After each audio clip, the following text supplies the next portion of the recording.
Welcome back to the iAchilles channel, everyone.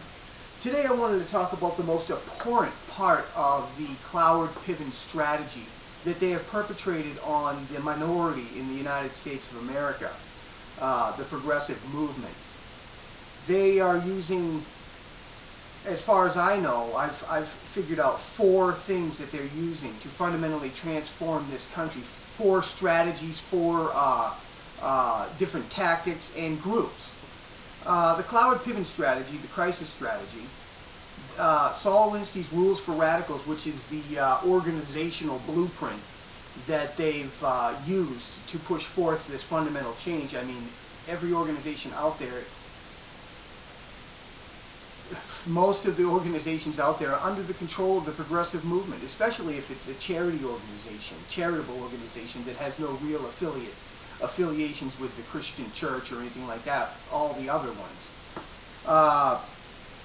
And the unions play a huge role in this, and Liberation Theology, which has been Black Liberation Theology, which was created by James Cone, derives from Liberation Theology, which is a Marxist form of Christianity.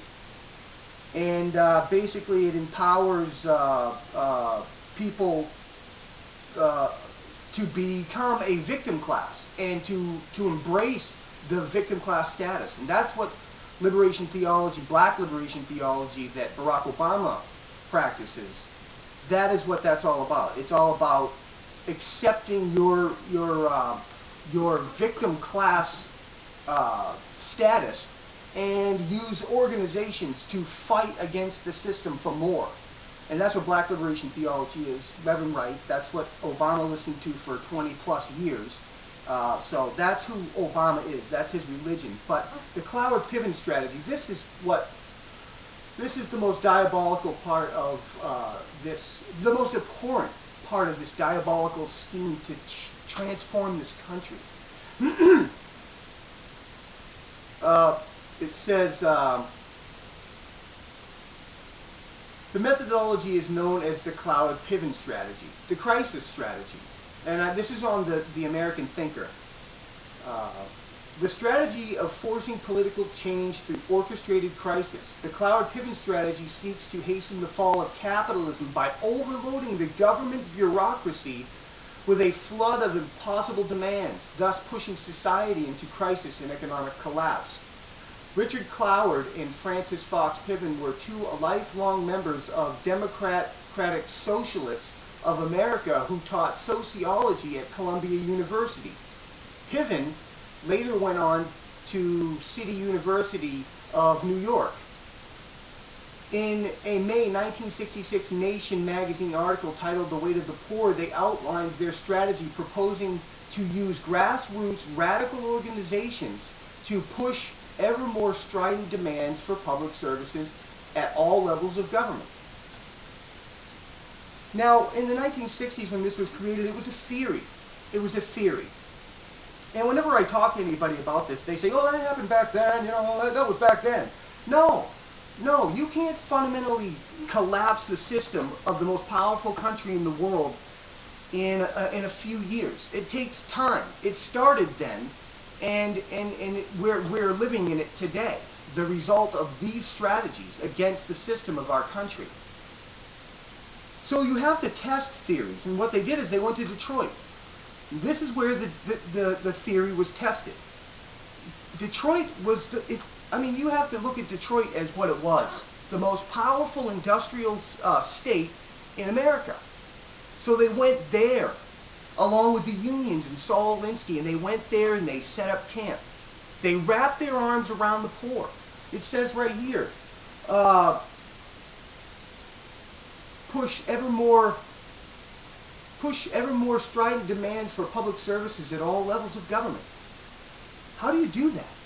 How do you push for public services at all levels? What you do is you go and you wrap your arms around the poor, you organize, you create masses of people. Along with the political class, the progressives, because if you don't know this, the progressives have run Detroit for 30, 40, 50 years. They created all of this. Detroit was the test model for this. Now they're implementing this system countrywide. But what they did is they went in. They demanded services for the minority and poor and minority. And what they have to do is they have to raise taxes. They have to create regulations. And what that does is it pushes business out because they're not making any profits. Or they're not making the profits that they were making. So they leave. They leave the state. They go to another state. The same thing's happening right now in New York. The taxes are going up. The businesses and anybody with money leave.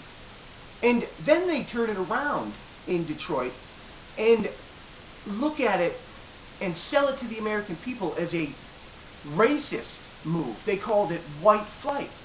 But the reality, it was green flight. Anybody with money, get the hell out of there.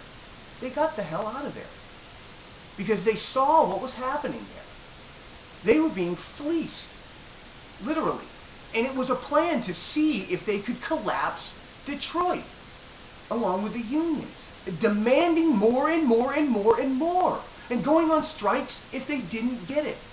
They had their boot on the car industry. And they just sucked more and more out of them. They destroyed Detroit. And they tried to blame it on racism. White flight. But the reality is it was progressive leadership. It was taxes. It was regulations designed to collapse the system of Detroit through unsustainable debt. Do you understand that? And it worked. And now they're implementing it in the federal government for the country. Debt, printing money, coming up with policies, creating entitlement programs that a bankrupt country can't afford. You understand? Overload the system with unsustainable demands. And that's what they're doing here. The fact is they've enslaved a good part of the black Americans. I don't say African Americans because I believe that is a label given to the black people in this country by the progressive movement to keep them down, to put them in their victim class status, and there they are, and keep them there. Why is it that the overwhelming majority of black people vote for the Democrats? Because they think that these people are helping their people, the black people, but they're not. They're enslaving them economically. They're enslaving them in welfare, and they're using them. Look at what America does to its people, but it is they who are doing it. The very people who are projecting responsibility onto the country. They've created all of this. They've enslaved them. They wrap their arms around all the humanitarian aspects of everything, when in reality, if you look back, they've created it. The healthcare debacle. They created all of this through policies, through regulations designed to fail. The banking industry, the housing industries with policies designed to fail. It's the Cloward Piven Strategy to hasten the fall of capitalism. And they're doing it. That is what they are doing.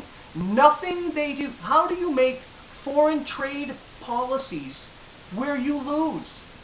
And then sell it to the American people as beneficial. You'll get cheaper goods. Yeah, but we're losing all our jobs.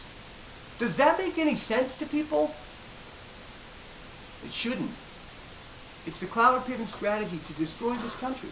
And then blame it on capitalism, because they're telling you it's unfettered capitalism that caused this collapse. When in reality it was targeted regulation and deregulation that brought us to where we are today.